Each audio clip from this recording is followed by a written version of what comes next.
அனைவருக்கும் இனிய மாலை வணக்கம்.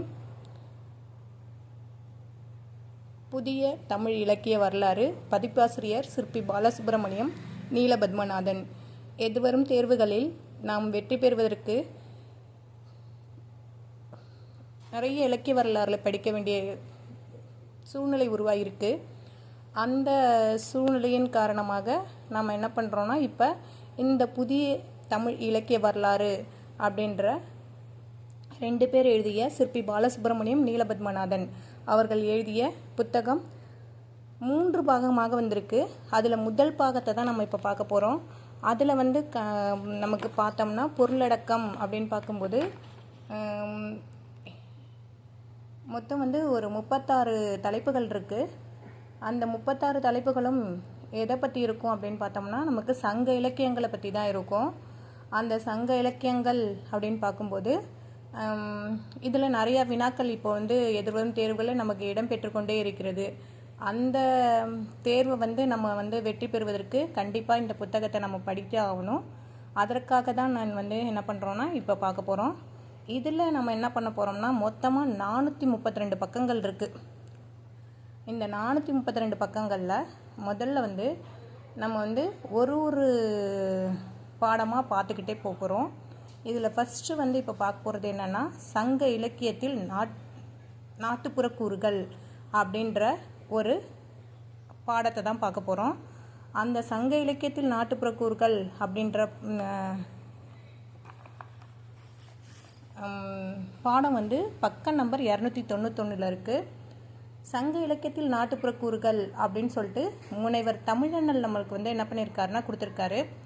இதில் நம்ம என்ன பண்ண போகிறோன்னா, இப்போ சங்க இலக்கியத்தில் நாட்டுப்புற கூறுகள்லாம் எப்படி இருக்குது, எப்படிலாம் வந்துச்சு அப்படின்றது தான் பார்க்க போகிறோம். சங்க பாடல்கள் செவ்வியல் இலக்கிய வகையை சார்ந்தவை அப்படின்னு சொல்கிறாங்க. சங்க பாடல்கள்லாம் எந்த இப்போ வர தேர்வுகள் எல்லாமே நம்ம புரிஞ்சு படிச்சிருக்கோமா அப்படின்ற நோக்கில் தான் வினாக்களே அமையுது. கூற்று காரணம் அப்படின்ற மாதிரி கேட்குறாங்க, இல்லைன்னா நிரல்படுத்துக அப்படின்னு தான் கேட்குறாங்க. அப்போ அந்த தேர்வுகளை நம்ம வெற்றி பெறணும் அப்படின்னா புத்தகத்தை முழுமையாக படிக்கணும்.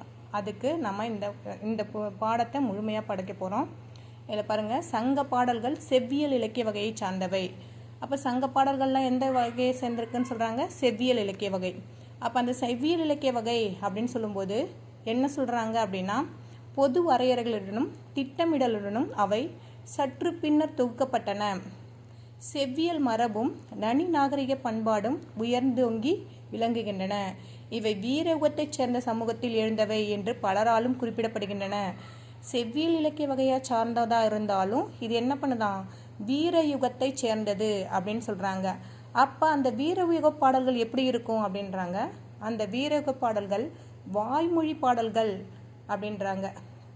அப்போ வீரயுக பாடல்கள் எப்படி இருக்குமா? வீரயுக பாடல்கள் வாய்மொழி பாடல்களில் வந்த சொல்லு, தொடரு, கருத்து போல்பவை திரும்ப திரும்ப வருதல், ஒரு பொது சொல் திரும்ப திரும்ப வருதல், ஆடலுடன் இசையுடனும் கூடியதாக இருத்தல், குழு பாடல்களாகவும் தனி பாடல்களாகவும் இருத்தல், தன் சமகால நிகழ்வுகளாகவும் புனைதல், தொன்மக்கூறுகள் கலந்து வருதல் போல்வன பல காணப்படும்.